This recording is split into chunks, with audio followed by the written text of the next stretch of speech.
I had stumbled onto something I wasn't supposed to see, and to cover my awkwardness, I pretended to rub my eyes. The master noticed, and I had to make up a lie on the spot, saying I was just paying respects to a sacred tree we'd passed. To my surprise, they believed it. I couldn't resist sneaking another glance, then quickly scratched the back of my head to cover it up. The master asked what it was this time, and I kept spinning nonsense, saying the road we just passed was once walked by the Buddha. They still didn't suspect the thing.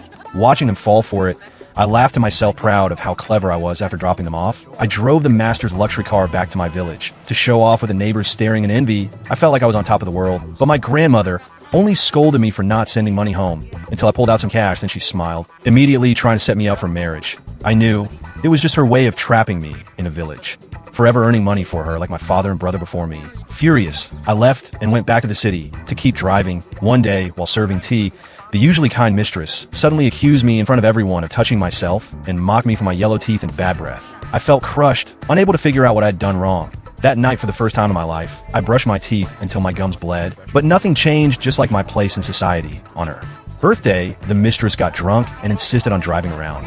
I forced a smile, silently praying nothing would happen. But in the next moment, she hit a child. The couple panicked and wanted to call the police, but I dragged them back into the car, and we fled. Later, I cleaned the blood off the vehicle. Not worried at all, because I knew the child's low-cost parents probably didn't even remember his name. They wouldn't report it, and the police wouldn't care. I felt I'd saved the couple from a huge disaster, certain they would trust me more than ever. The next day, the master's father praised me and said I was practically family now, but then the master's brother pulled out a confession letter, stating that if the truth ever came out, I'd be the one to take the blame. What broke me most was that my grandmother had already signed it for money.